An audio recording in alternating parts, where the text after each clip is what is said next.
Hello friends, मेरे YouTube channel में आपका स्वागत है। Myself Hema Chaudhary. आज मैं आपको एनसीईआरटी की बुक पार्ट 6 पृथ्वी के प्रमुख स्थल रूप के बारे में पढ़ाऊंगी, जो हमारा पार्ट 2 है इसमें।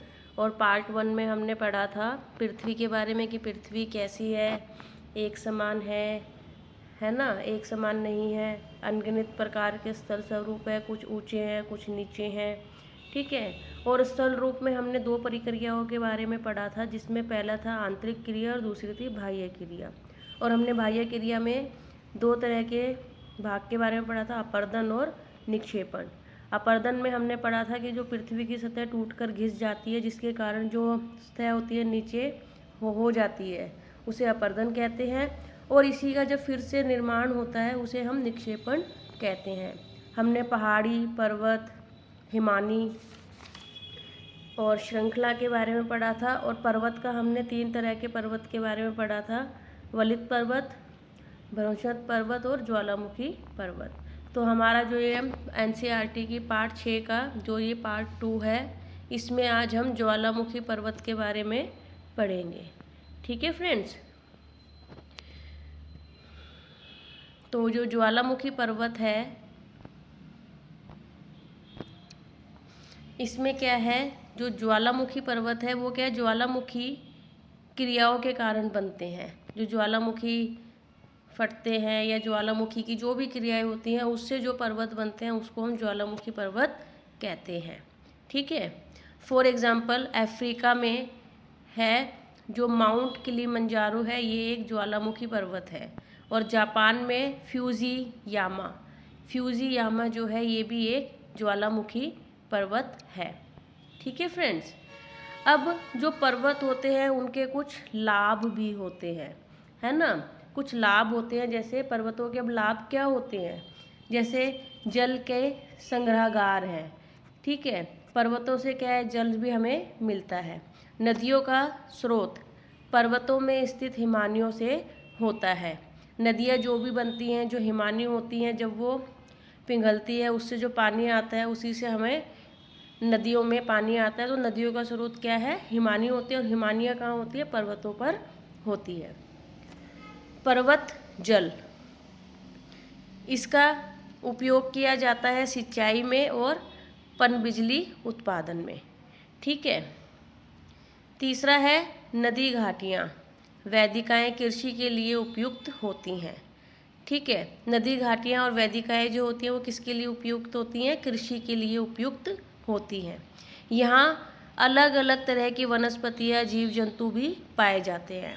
जो पर्वत होते हैं, पर्वतों पर अलग अलग तरह की वनस्पतियाँ, है ना, पेड़ पौधे और अलग अलग तरीके के जीव जंतु भी पाए जाते हैं। वनों से हमें ईंधन प्राप्त होता है, चारा प्राप्त होता है और रहने के लिए जगह प्राप्त होती है। और दूसरा जो है टूरिस्ट प्लेस होता है ना। लोग जो है पर्वतों पर, पहाड़ी इलाकों पर घूमने के लिए जाते हैं। ये टूरिस्ट प्लेस बहुत अच्छा माना जाता है।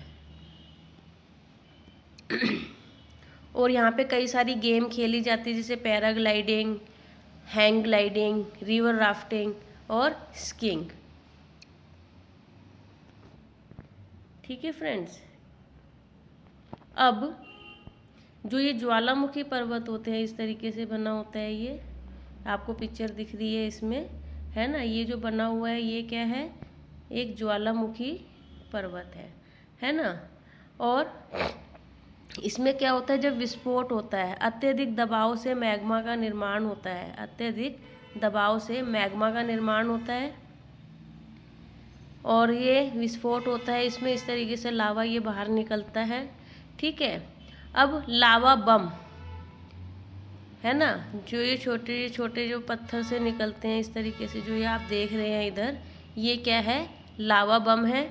ज्वालामुखी शंकु का निर्माण राख और लावा की परतों के जमने से होता है, ये होता है लावा बम, ठीक है। और जो किनारे से ये जो निकल रही हैं, ये जो आपको दिख रहा है, ये क्या चीज़ होती है, किनारे से निकलती पिघलती चट्टानों जो है ये लावा कहलाती है ना। जब ये विस्फोट हुआ, अब ये पिंगल के नीचे आ रही है, तो इसको क्या है, ये किनारे से निकलती पिघलती चट्टानें लावा कहलाती हैं।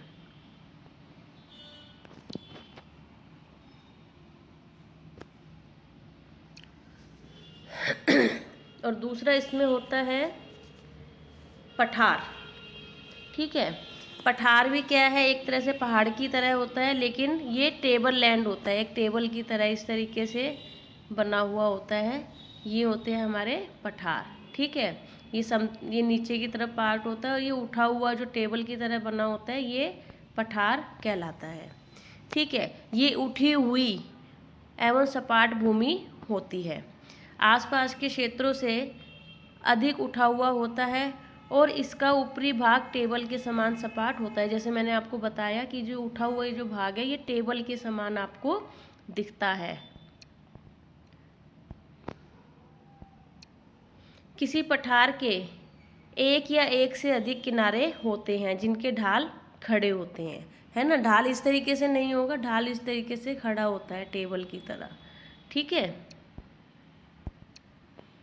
पठारों की ऊंचाई प्राय कुछ 100 मीटर से लेकर कई हजार मीटर तक हो सकती है और पर्वतों की तरह ये नए और पुराने भी होते हैं। जो पठार होते हैं, जैसे अरावली पर्वत बहुत पुराना पर्वत है, इसी तरीके से ये पठार भी नए और पुराने हो सकते हैं और होते हैं।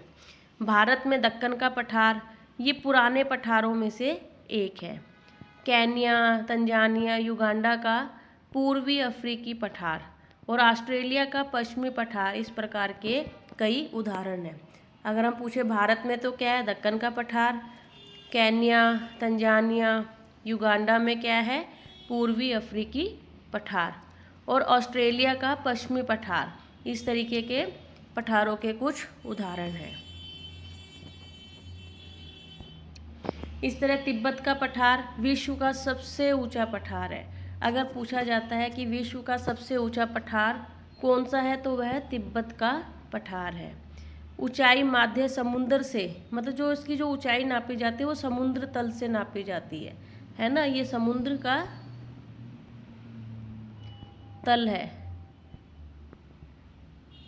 इससे ऊपर जो है इसकी ऊंचाई नापी जाती है तो कितनी होती है, 4000 से 6000 मीटर तक होती है। अब पठारों के भी बहुत लाभ होते हैं, बहुत उपयोगी होते हैं। यहाँ खनिज प्रचुर मात्रा में प्राप्त होते हैं, है ना। खनिजों की प्रचुरता कहाँ, मतलब जो खनिज है सबसे ज़्यादा पर्याप्त मात्रा में कहाँ पाए जाते हैं, पठारों में पाए जाते हैं। विश्व के बहुत से खनन क्षेत्र पहाड़ी क्षेत्रों में स्थित है। अफ्रीका का पठार जो कि किस चीज़ के लिए फेमस है, सोना हीरे खनन हेतु प्रसिद्ध है। इस तरीके से इंडिया का छोटा नागपुर का पठार, यहाँ पर लोहा, कोयला, मैग्नीज के बहुत बड़े भंडार पाए जाते हैं। पठारी क्षेत्रों में जलप्रपात हो सकते हैं, ठीक है, क्योंकि यहाँ नदियाँ काफ़ी ऊंचाइयों से गिरती है ना। जब ऊंचाइयों से नदियाँ गिरती है, जब झरने टाइप में जो होता है उसे जलप्रपात कहा जाता है। अब जो छोटा नागपुर का पठार है वो स्वर्ण रेखा नदी पर स्थित है और यहाँ पे जो जलप्रपात है वो है हुंड्रू जलप्रपात। ओके, कर्नाटक में जोग जलप्रपात, ये पूछा जा सकता है कि जोग जलप्रपात कहाँ है, तो वो कर्नाटक में है ना। हुंड्रू जलप्रपात छोटा नागपुर का पठार है जो कि स्वर्ण रेखा नदी पर स्थित है। लावा पठार में काली मिट्टी की प्रचुरता पाई जाती है और जो काली मिट्टी होती है वो उपजाऊ और खेती के लिए बहुत अच्छी होती है। इसी तरीके से अब जो मैदान आते हैं ना, हमने पहाड़ के बारे में पढ़ा, जो शिखर इस तरीके से होते हैं, कुछ शिखर इस तरीके से श्रृंखला में बने होते हैं, है ना। फिर हमने पठार के बारे में पढ़ा कि पठार इस तरीके से होते हैं। अब हम समतल जो मैदान भाग है, अब हम उसके बारे में पढ़ेंगे, ठीक है। मैदान क्या है, ये समतल भूमि के बहुत बड़े भाग होते हैं। माध्य समुद्री तल से 200 मीटर से अधिक ऊंचे नहीं होते। ठीक है। समुद्र तल से अगर इनकी ऊंचाई नापी जाए तो ये 200 मीटर से अधिक ऊंचे नहीं होते, उसे हम मैदान कहते हैं। उर्मिल व तरंगित हो सकते हैं। ये नदियों और उनकी सहायक नदियों के द्वारा बने हुए होते हैं। नदियाँ पर्वतों के ढालों पर नीचे की ओर बहती है और उन्हें अपर्दित करती है। जब नदियाँ पहाड़ों से नीचे की ओर आती है, ये पहाड़ है, ठीक है,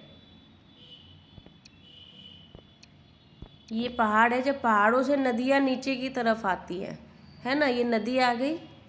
जब नदियाँ नीचे की ओर आती है तो ये क्या करती है, जो पहाड़ों को अपर्दित, उनको तोड़ती हुई नीचे की ओर, घिसती हुई नीचे की ओर आती है, ठीक है।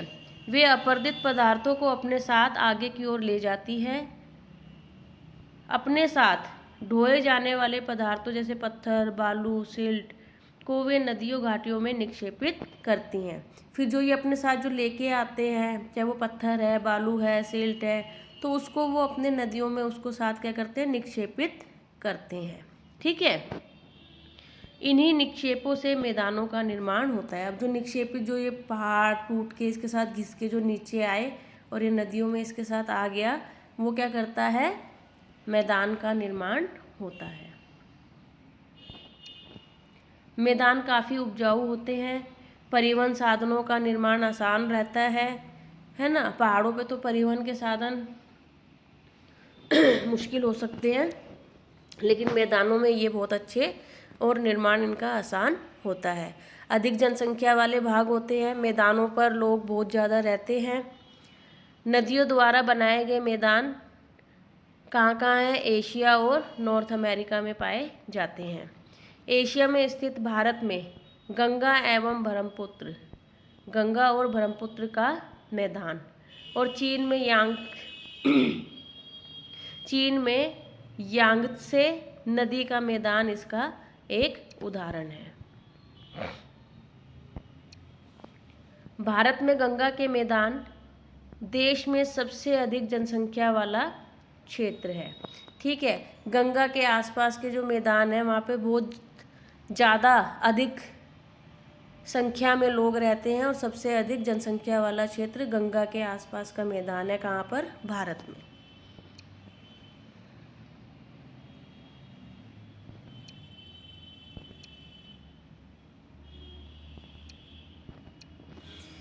स्थल रूप एवं लोग, ठीक है।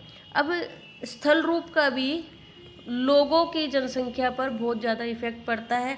अब जो पर्वतीय क्षेत्र होगा वहाँ का जीवन क्या है, कठिन होगा, है ना। और बल्कि मैदानी क्षेत्र में अगर देखा जाए तो वहाँ का जीवन सरल होता है ना। जीवन, रहन सहन, प्राकृतिक आपदाएं, है ना, स्थल का यूज़, उपजाऊ भूमि और मकान, ये सब स्थल रूप पर बहुत ज़्यादा डिपेंड करते हैं। जिस तरीके से स्थल रूप होगा, पहाड़ी इलाका है तो वहाँ लोग कम रहेंगे, वहाँ कृषि भी बहुत मुश्किल से होती है ना।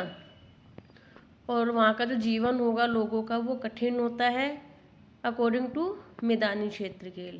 जो प्लेन्स एरिया है वहाँ पर जीवन सरल होता है, ठीक है फ्रेंड्स। अब जो हम लोग हैं, है ना, हमारा भी एक कर्तव्य बनता है कि आने वाली पीढ़ी के लिए पृथ्वी को सुरक्षित रखा जाए, है ना।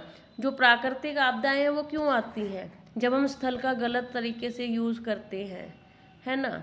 उपजाऊ भूमि है, उसको हम वहाँ पे क्या मकान बना रहे हैं, तो वो भी एक रीज़न होता है प्राकृतिक आपदाएं आने का, ठीक है। क्योंकि हमारे जो संसाधन है वो सीमित है और हमें उसका सही तरीके से उपयोग करना चाहिए ताकि हमारे आने वाली पीढ़ी भी उसका यूज़ कर सके। तो हम लोगों का एक कर्तव्य बनता है कि आने वाली पीढ़ी के लिए पृथ्वी को सुरक्षित रखें।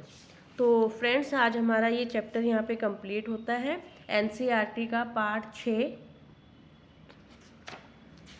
पृथ्वी के प्रमुख स्थल रूप, ये आज यहाँ पे हमारा चैप्टर एंड हो रहा है, ठीक है। आज के लिए इतना ही, धन्यवाद।